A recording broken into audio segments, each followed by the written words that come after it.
Hi, I'm Brandon. I love Guardians. I'm Dan. I despise Guardians. I'm Alonso, and this is an Easter movie, and this is the Deck the Hallmark podcast. Deck the Hallmark, it's his podcast. Brandon and friends host this podcast.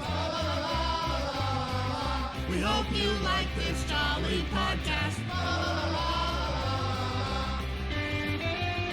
Oh, Why do you hate boy. Guardians? I don't know. But Alonso, just a point of clarification, and you know this, you can't have Easter without Christmas, amen? So well, not on this show, all but I Easter mean, movies are Christmas movies if you think In about a it, sense. right? if there's enough right. of a flashback, The egg yes, was I rolled suppose away, so. amen? Jack Frost was the Easter Bunny was very close to giving us a gospel presentation at one so point in this movie. That's true. He was. He was about to dive into it. That's right. And If he had laid out like this with the knives in each hand, it would have been a full crucifix bunny The situation. passion of the bunny. That's yeah. right. Yeah, exactly. give us a little bit of the bunny, Dan. What do you mean? Just the voice. You did It's Australian, Brent. Yeah, I dude, don't do go. it. Good day. You do. Easter You were bunny. doing great. The Easter bunny. It just sounds New York. Tell about Jesus. You can't not believe in Easter. That's pretty good. It's pretty good. Alonso, hello. How are you? Hello, what are we even doing here? What are Hi. we even doing? What are you? That's correct. That's great. What's up with you? What are you up to? Oh, just got back from Dallas, which was fun to see my old folks at the USA Film Festival. We did a screening last week, and I signed some copies of Hollywood Pride. Went to the Wonderful. Texas State Fair, which is always fun. Wow. What was the highlight? Do you have a Um, go-to state, a go-to fair food? Yeah, I'll tell you a thing I had really missed for a long time, so it was great to get my hands on one again. Do y'all know what a tornado tater is? I don't know what a tornado tater is, but I'm very excited about this. I'm here for it. It's an entire potato, Okay. spiral slice, Got it. and then deep fried. Let's go. So it's like a potato chip that is also a slinky. Yeah, I'm here for it. Stop selling. My Yeah. favorite fair food, and I've seen these. I've had one of these. Yeah, they're I've good. had one of these before. Yeah. Yeah. Okay. Except the one that I had like some sort of sauce drizzled on it too. Well, yeah, you can like can- salt it yeah, or you ketchup can it or church do it up it. however you want.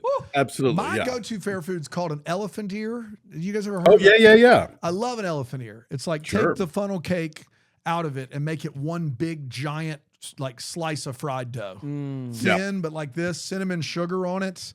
Oh boy. You know, I just saw. That's it right I there. just saw. I didn't watch the whole thing, but I saw this guy who went to. I want to say it was the Minnesota State Fair, and they tried every food. The Wisconsin one's the And biggest one. now right? I kind That's of the- want to do that with you. I want to go Dude. to a fair. Tell me that's- and I- try every I food. just found the money in the budget for it, Brandon.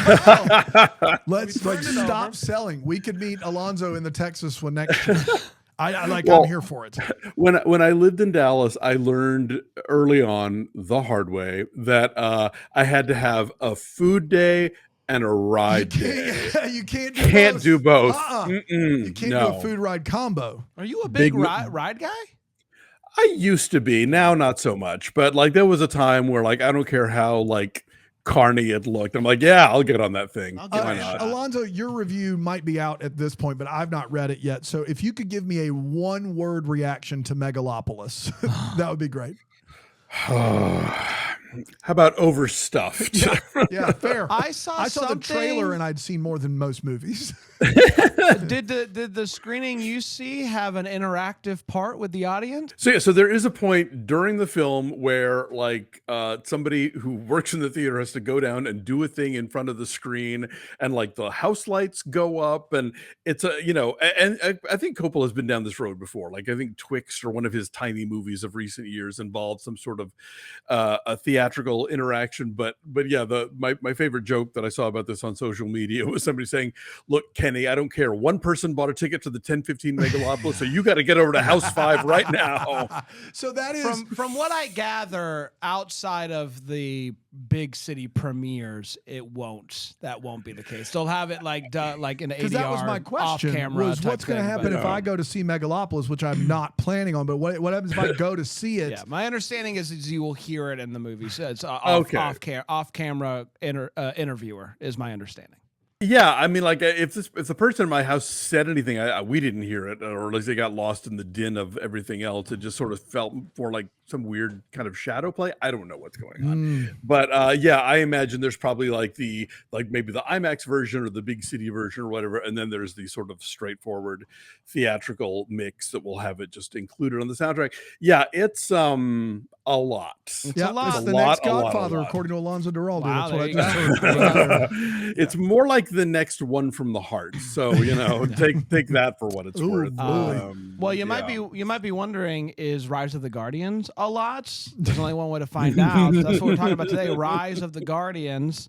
Let's talk about it. It originally premiered on November 21st, 2012. 12 years ago, man. Which is crazy. And it went The a little year something. you and I met. It's a great year. Right. And one of those stuff like this. Jack Frost, he's nipping at folks' noses. He's birthed from a frozen pond. I wrote that, and now I'm like, why did I say it like that? That's a terrible way to say it. Be really No, that is what happens. He's birthed. And he's confused AF about what's going on. He quickly discovers that everything that he touches freezes. Oh, and, he can kind of like fly with the wind. It's not like flying. It's more like falling with style. Flash forward 300 years to the North Pole. That's right, 300 years. And Santa's up there making stuff when all of a sudden some dark magic stuff starts happening. Santa can he puts out a call to all of the other magical creatures, or as they're called in this movie, the Guardians. To come to the North Pole, we got to chat. He tells the Easter Bunny, the Tooth Fairy, the rest of the gang that he thinks that he may have seen, sit down, Pitch Black. Oh, I no. know. Pitches be crazy. So how do we get confirmation? How do we get confirmation about this? Well, everyone knows you asked the man in the moon what's kind of going on. That, and the man If in you the moon, believe they put a man on the moon. that's true. There we go. That's true. And the man on the moon is like, hey, it's true. Pitch Black is here, but also you're going to need another Guardian. And that's going to help you kind of seal the deal here and make sure that Pitch Black doesn't take over the world.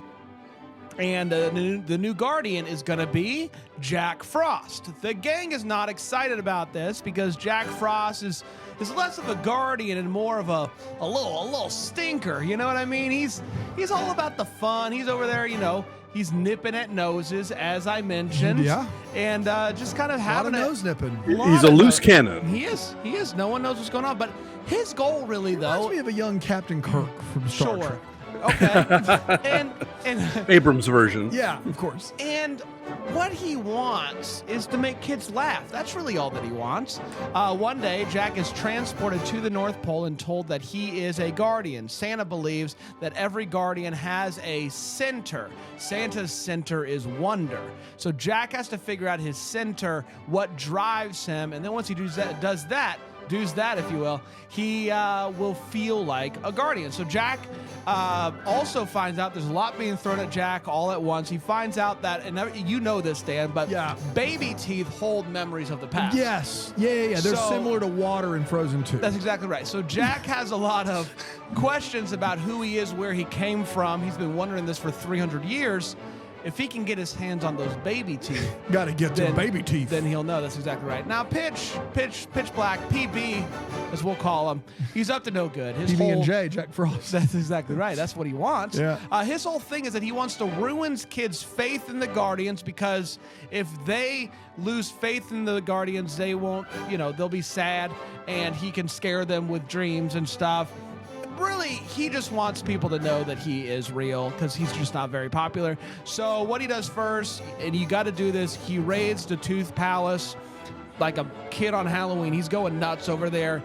He is stealing all the teeth, stealing all the memories, and he's going to use these things to kind of fuel the fire for what it is that scares kids. He even captures Tooth Fairy's helpers, and so the Guardians now are going to be set off to collect some teeth and all that good stuff. Jack is tagging along for the ride. He is really hoping that he's going to find out more about his own past in the process. There's a kid named Jamie. He's a kid who believes in all of the Guardians except for Jack, which, fair, but he's like, beginning to like all the kids around him are beginning to lose their hope, Beginning to lose their doubt. wonder. They're beginning to doubt and all of this stuff. And PB learns about this and decides that he is going to try to, best that he can, get Jack on his team. He's going to take him up to a mountaintop, and he's going to leave him there, and he's going to tempt him with bread. It's a whole It's a whole thing. Let him look over the city. This It'd could be all... PB and J, Pitch Black, Yes. Pitch Black and Jack. Yeah. And Yes. Jesus. I mean, Jack. Yes. So the Guardians they're doing their best out there, but as people begin to lose their faith in the Guardians begin to lose their power. Phew. Buddy gets small. Santa is like, not Santa. So it's tough out there. He still looks the same though, which I was disappointed. I thought he was going to get like, Less tiny. Russian. Yeah, less Russian, maybe. Whatever it is. So once again, he just continues to tempt Jack, and Jack is like, no, I'm not going to do this. And at one point, he is like dropped in this area, and he is able to see some stuff, and he finds baby Tooth that's been captured and all this stuff, and he's like, this isn't good for anybody. Jack continues to stand firm. I'm not going to give in to you, PB. No way, no how.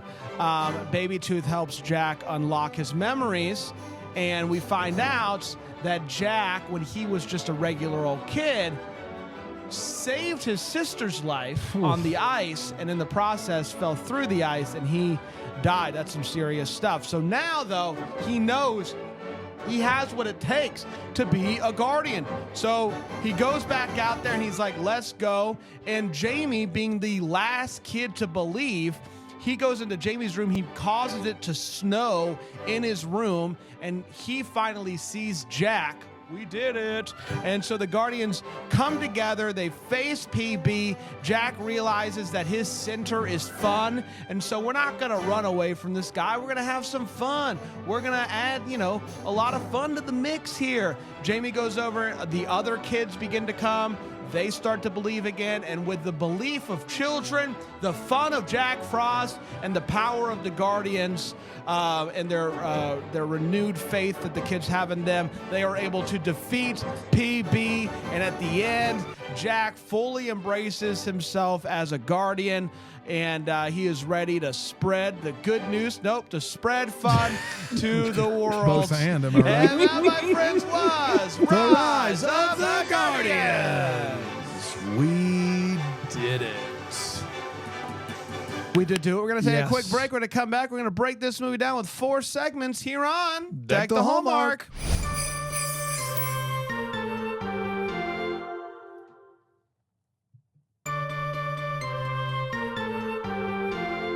Hi, everybody. Welcome back to Deck the Hallmark. We're talking Rise of the Guardians here on another Monday, a Monday where we go back and we watch a Christmas movie that we've never covered here on the show, and movies that even Alonso hasn't covered in his many books out there. And the movie today is Rise of the Guardians, 2012 jam-packed cast, a big movie.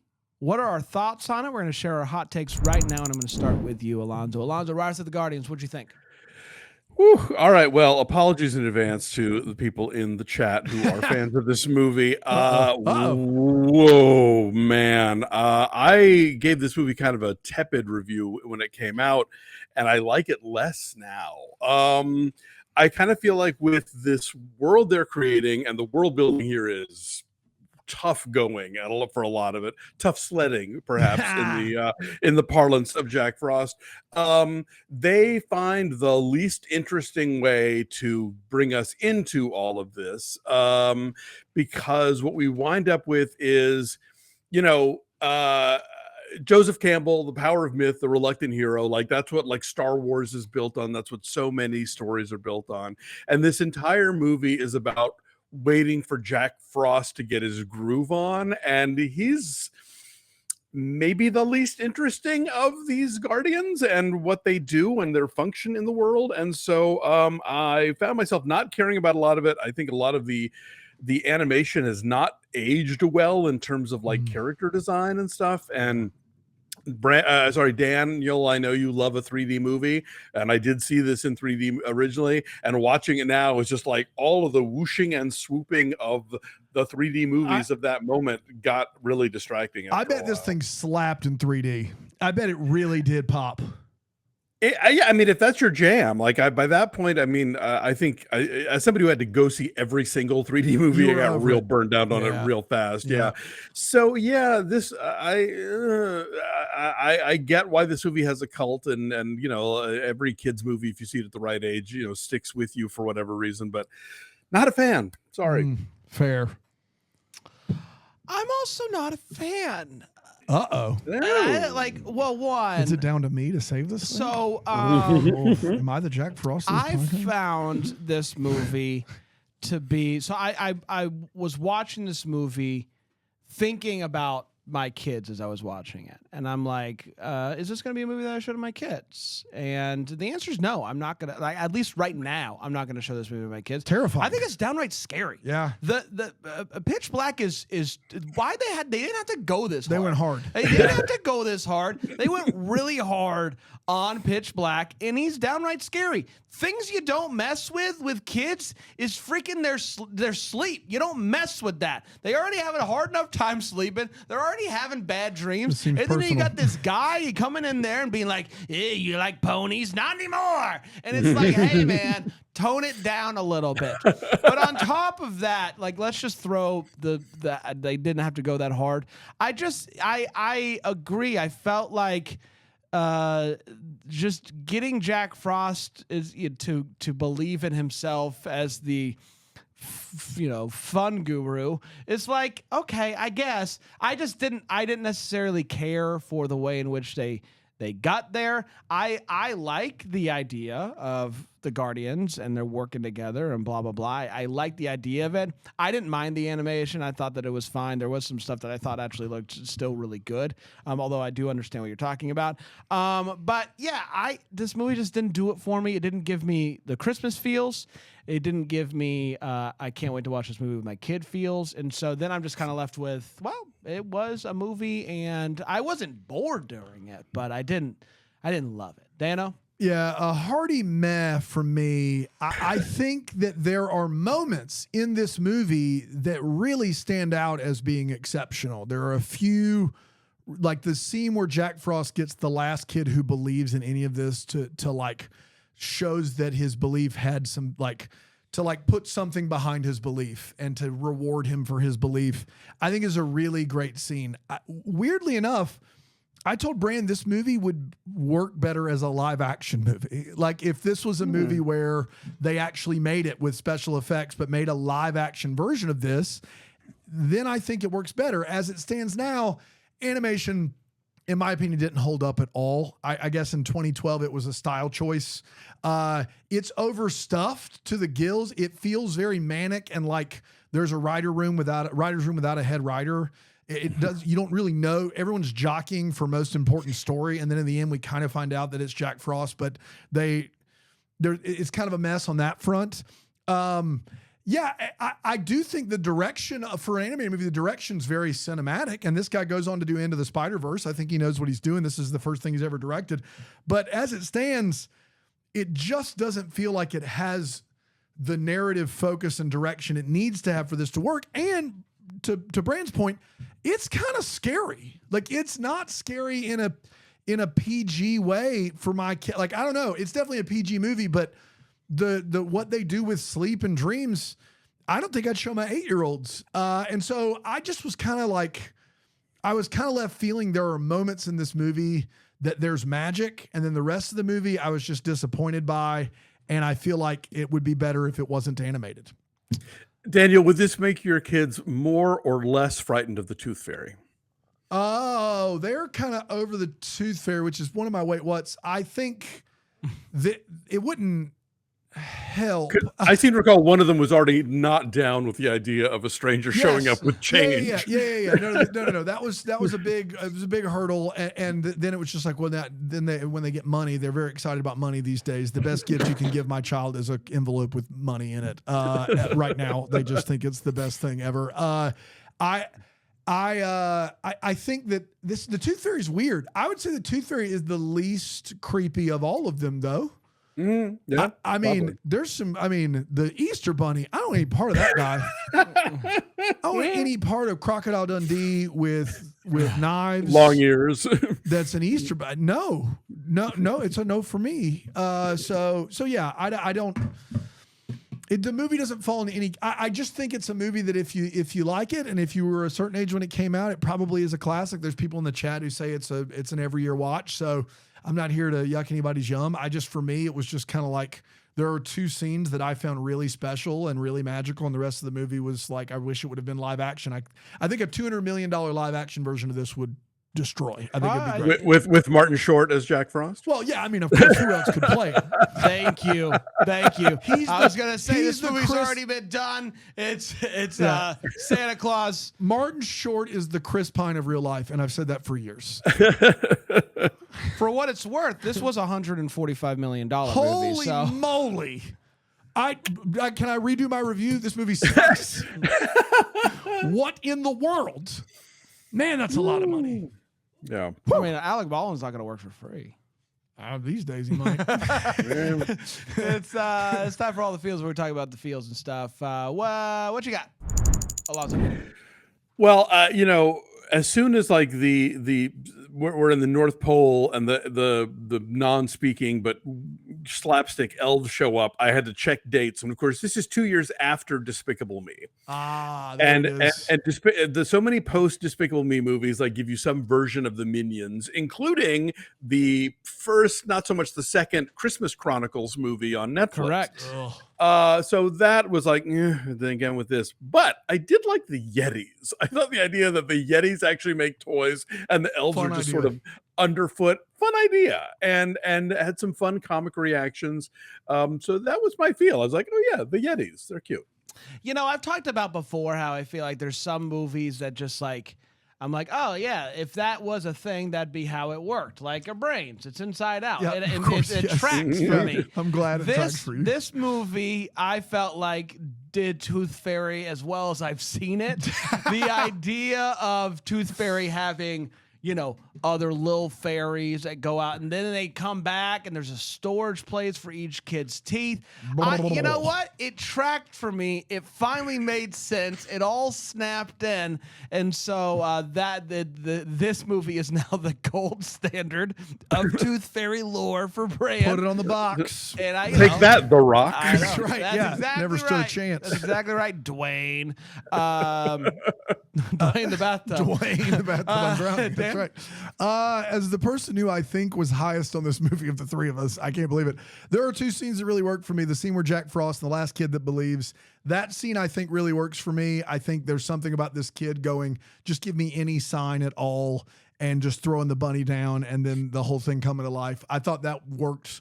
Almost worked enough to bring me back for the whole movie. And then when the Guardians feel as though they don't have any power against old PJ over there, PB over there, and the kids step forward and the guy, his hand goes out and the black dream turns into sand. I thought that was beautiful. I like literal chills when that happened. So those two moments for a movie that didn't work for me, those two moments 100% did work for me. So shout out. Did you like the Tooth Fairy, like the whole system? No, I thought that was, I don't want any system where how do we store the teeth? I don't want any part of it. I don't want to talk about memories. The memories. The Water has memories. memories. There's a sixth element. What? Did you hear that? Oh my God. We're going to take They a break. have memories and plaque. We'll be right back.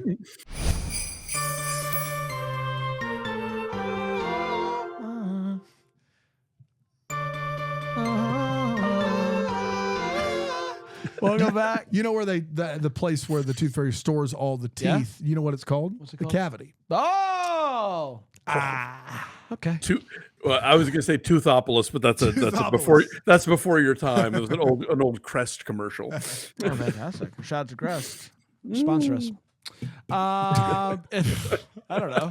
No, I'm a Colgate guy. There's nothing you can You do. wouldn't take I Crest wouldn't money? take Crest money. I'm just kidding. I'm Wow. just kidding. I'm a Sensodyne. Is that what it is? Yeah, of course Yeah, you're I'm a Sensodyne. Sensodyne. That makes all the sense in the world. I'm sensitive. Makes okay. all the Sensodyne in the world. It's my superpower. You're an exposed nerve. That's right. I sure am. It's time for the Way What. So we're talking about what in Rise of the Guardians made us go Way What. And I'll start with you, Alonso. Well, I mean, again, this is, we're dealing with Yeah. the world where Jack Frost and the Easter Bunny and Santa Claus are real. I think like a large one and a tiny one. My large one is at the end of the film, we are informed that the reason the Guardians exist, the thing that they are on Earth to do, is to help children fight their fears. Mm. Are they? Like, is that what Santa Claus and the Easter Bunny do? They address children's fear? I don't think so. I don't think so. I think they bring gifts at the holidays. That's right. Like the Tooth Fairy, maybe. I guess the idea of losing a tooth can be scary, but there's money involved, so that makes it better. And the Sandman, okay, sure, because it keeps the nightmares away. I did like the Sandman's sort of silent, commentary on things. Fun. That's one of the movie's better ideas. But yeah, the idea of like, yes, the Guardians exist to help children fight their fear. Jack Frost, really? I don't. Nah. That idea does not hold water for me. The small one is, yes, there is a lot to like in that big climactic battle. The moment that Daniel pointed out with the the kid holding his hand up and all is great. But Jamie is not wearing shoes for the entire climactic sequence, which involves walking on the snow, walking on ice, walking on like frozen city streets. And I'm like, that kid, you are going to give the last child on earth who believes in all of you pneumonia in about 5 minutes. I don't know if you know this, but you can do anything if you believe. Jamie saw Jack Frost doing it, and he's like, "Let me give it a shot." If you believe enough, you can get circulation to your toes. That's right. Yeah. So those were, in a movie that is pretty much defying the idea of a wait what. That's what I got. I got a couple. One, I don't know. I didn't like that Santa had a naughty tattoo. Like I know I know that he also had a nice tattoo, but like That it depicts seems like Santa as this guy in the middle. Yeah, he's like, listen, I could go either way. You know what I mean? It seems like he's like Catch me on the right day, ladies. He kind of like likes the naughty. Yeah. I don't know. A little bit of a dirty Santa. He's a dirty Santa. I don't know. He's a bad apple. And then I saw Dirty Santa live. I'm sure you did. Yeah. How was it? I can't talk about that. Not on this show. Not on this show. I also don't understand why they gave all of the Guardians just like weird names, like we don't know who they are. It's ridiculous. Like Santa is now Nicholas Saint North. The Tooth Fairy's Toothiana. They didn't have the rights to the names of the Guardians. They do still call them. It's like they have $45 proper million. names. We can't call him Santa Claus. Well, it's like their proper name. Is that like the Easter Bunny is E. Aster Bunnyman? Get out of here. No. Get out of here. I know it's based on a book, and I'm sure that's where the book started, but Yeah. it's still a dumb idea. But Jack Frost is still just Jack Frost. Yeah. We don't want to complicate things. No. He's not Jonathan R. Frostingworth. Frostington. Yeah. That's all I got, Dan. Do kids act? This is a real question. Do kids actually believe in the Easter Bunny? That's not really a wait what. I'm just like, that's the one to me. And I asked you this during the movie. I just want other thoughts.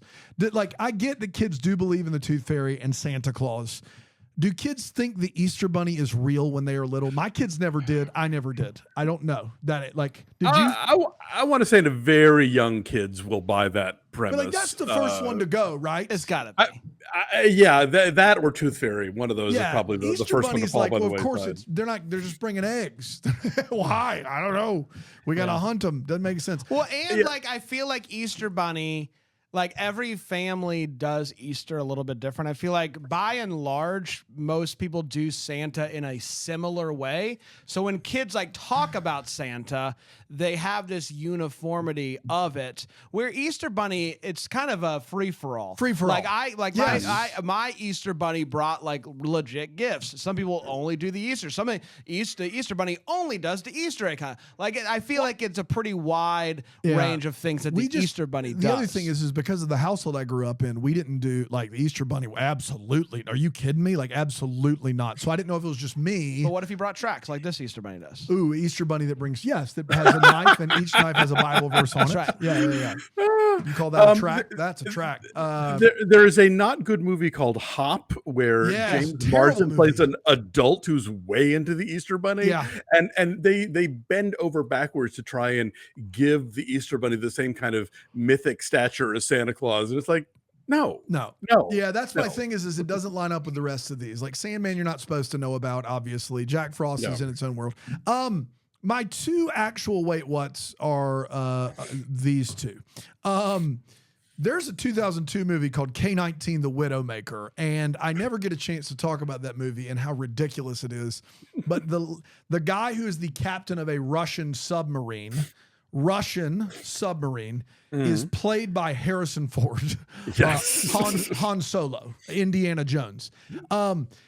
Alec Baldwin said, "Hold my beer. You need a Russian Santa? You need a Santa with a weird I could not Santa Claus in this movie, Mr. St. North or whatever he's called. I couldn't talk about suspending your disbelief. I couldn't get to it. I couldn't get to where that is Santa. This guy's a nice and naughty tattoo, and he's Russian, and he's voiced by Alec Baldwin. And I don't know. I don't know what wheels were spun to give us what we got here. It is the ultimate wait, what did this movie? The first 20 minutes, I was like, why is Santa Russian? And then 20 minutes in, I went, is that Alec Baldwin? Yes, it is. He K-19 The Widowmakered it. Now, does Harrison Ford put any more effort into sounding Russian than, say, Sean Connery in The Hunt for Red October? Sean Connery gets a pass because he's Sean Connery in everything, and that is who he is. And that isn't that like their early words that Denzel Washington uses his New York accent in Gladiator 2? Have I heard this correctly? God, I don't know. Like maybe he's just basically Brooklyn / Training Day Denzel. American Gangster. Yes. Which, once again, there are a few actors that can do that, from John Wayne on. They can do that thing. But Alec Baldwin doing a Russian accent as Santa Claus is just a Mad Lib I never need. And I don't know what to tell you. You could do two of those three things, and I'm probably more interested. Right. And then lastly, and producer Aaron Shea's here and is a big fan of this movie. And so I'm sorry about how this is going, Aaron. Remember earlier when I quit? Yeah. That wasn't in regard to this review, but now it is. It stands. Okay. Maybe you can help answer this question for me. And this is an actual wait what, but I would love to hear that it's an answer. Somebody in the chat said it's a top tier Santa. No. Even if you love this movie, Aaron Shea, you would not consider this a top tier Santa. Oh, no, that's Tim Allen in the Santa Claus. Yes, okay, thank you. We have a little bit of just normalcy restored. But have you seen Jack Frost? I have. I have seen Jack Frost. As hot and animated Jack Frost as I've ever seen. There's something very yaoi about this Jack Frost. That brand of like Japanese anime that's like about pretty boys falling in love and like hugging a lot. Jack Frost has that kind of. Well, they do this thing where the first time they mention him, there's some wherever all the Guardians are. There's a group, the Tooth Fairy or somebody. They all start talking like, "Oh my God, Jack Frost is coming." I'm like, "What the world?" And they show him. I'm like, what is happening here? The Tooth Fairies are like literally a Twitter about him. Okay, but if you're a Guardian and you're hanging out with weird Russian Santa and the Easter Bunny, Jack and then Frost you find out stupid Jack hot Frost then. is coming to hang out. Sure, no. Unquestionably hot. No question. Sandman has been taken. Or dissolved, or whatever you want to call it, diluted. Tooth Fairy lost pretty much all her powers. Santa lost pretty much all his powers. Easter Bunny lost all his powers and now is Baby Bunny. Jack Frost still has all his powers. Why? Because nobody believed in him before, so his powers aren't based on that? His powers weren't derived from belief? Is that the answer that the movie is suggesting to us? I guess. His powers came from the moon. So his powers are just separate. The rest of the Guardian's powers are from belief. His powers are from the moon. We're about to unpack a whole ontological thing Yeah. here, That's because how did these guys get their powers in the first place That's if right. nobody believed And in them also, before they existed? He's also and, a ghost. He's a ghost, basically. He died. No one sees Jack Frost until Jamie does at the end of the movie. So if his powers aren't reliant upon the beliefs of children, that's why he gets is a to keep them. Guardian. That's the whole thing. Is like every other Guardian, they lose all their powers. And now he that one doesn't. kid believes in him, are his powers now contingent Are upon they- the belief correct. of children? Yeah, that was my one big head scratcher from this movie. So what you're saying is we need a Rise of the Guardians 2? Well, that's the only I am thing. not. I think that Michel Foucault should have written a book about this, and now he's gone. So I don't know what we're going to do. As about Alec it. Baldwin would say, "Da." I think that's right. Is that correct? Yes. Okay. Good. I mean, I guess what you're saying is, do you just want a standalone Jack Frost movie? We have a Jack Frost movie. Thank you very I much. feel like Oh, there's a Michael God. Keaton. Michael one too. Keaton Oof. has a harmonica solo for you if you're interested. Aaron just There's trying al- to manifest things on the podcast here. There's also a Jack I Frost just could use some horror more Chris Pine in movie, my life. Yeah, There's so which is many a ways to different get kind of Chris horror Pine. than the Michael Keaton. yeah. I haven't seen that one. I have seen the Michael Keaton one. You shouldn't, many Fran. times. You don't want any part of this. It's time for what the homework. Yes. Yeah. So we're talking about the questions we still have. We already just talked about one big question, but do we have any more, Alonso? Yeah, that was my big one. It's like, all right, Man in the Moon creates Santa and Easter Bunny and stuff, and presumably they are given the ability to do what they do and then have children believe in them. So this movie does open up a whole chicken egg conundrum Yeah, here. That God I creates dinosaurs. God destroys dinosaurs. Yes. God Right. creates man. You get it. you Well, know. and to that Can the point- Man in the Moon create a rock so big that even he can't That's lift right. it? You get know? it. If you believe. But to that point, like what is the Man in the Moon's Deal. deal? Endgame? What's his responsibility in all of this? Clearly, he picks the Guardians. Yeah. He predestines them, if you will, for guardianship. And when he says, "Okay, Jack Frost is going to be now Guardian," Jack Frost is then transported to the North Pole with no say if he wants to go or not. He just kind of floats there. It feels like the Man in the Moon can do a lot, and at the same time isn't doing nearly enough. Right? Yes, Also, correct. there was clearly winter before Jack Frost existed, because that's how he dies. So what specifically is Jack Frost's job apart just from cold. to like put ice designs on things? Yeah. Just pranks. Just He's just church up goose. some windows. You know He's what I mean? just up to Sledding? goose. Yeah, I don't Yeah. know. I am realizing though, and talking about the Man in the Moon, like why Alonso's an atheist. It's all like tracking now. Yeah. Yeah, it's more questions than It answers. never Man clicked in- in until now. Yeah, for up until now, I'm like, what's Alonso's deal? And now that I'm talking about Man in the Moon, I'm like, it all makes sense. I ask you. Yeah. Mine is also an existential question, which is it's very clear that That's why we're not showing it to our kids, guys. this is all this is too it. much. Yeah. It's very clear that they can't completely kill Pitch Black. They can't kill that guy, the boogeyman or whatever we call Right. him. And so is there some rule of like they're needing that balance? Clearly the movie states by not stating it that there is a need for bad dreams in the boogeyman. That's what they're saying by the fact that they have him completely contained, but they cannot destroy him. The story summary on the back of the DVD cover claims that the movie features Jack Frost, the Easter Bunny, Santa Claus, and Tooth Fairy and Sandman together for the first time. However, all these characters appear in the Santa Claus 3, The Escape Clause. That's exactly right. I will say this. Exactly right. This should not be a hot take at all, but this movie is way better than the Santa Claus 3. Well, it does clear that on the floor bar. Yes, that's right. Yes. Agree to disagree. Oh, get out of here. Oh, come on, Kick rock. Brandon. No, not even on its best day, Brand. Get out of here. You're full of it. We're back next week with Tracers. Okay. Is that it?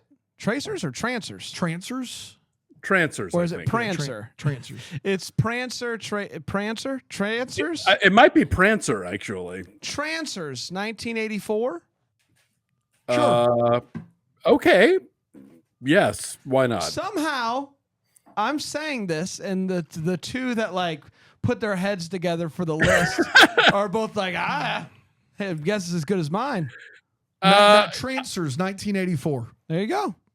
Oh, this looks like a sci-fi action film. Oh, and it is a Christmas movie. Okay, just checking. Yeah. Yes, it Boy. is. It's a whopping 76 minutes long. Oh, let's go. Let's go. Directed by Charles 4 stars. Band. 4 stars. I can't wait. I'm very excited about Helen Hunt in it. that. Okay. All right. Oh, did you say Charles Band? Oh, we're in for it then. I can't wait. We will be back then for that. And of course, Dan, you and I, guess what? We'll be here tomorrow. What? We'll Get out be of here here. tomorrow. Until then, maybe this first to wish you a Merry Christmas. Deck the Hallmarks of Bramble Jam podcast is produced by Aaron Shea. For more information on Deck the Hallmark, you can go to deckthehallmark.com. For more information on the Deck the Hallmark family, you can go to bramblejamplus.com. Deck the Hallmark is presented by Philo TV. For a free trial of Philo, go to philo.tv/DTH.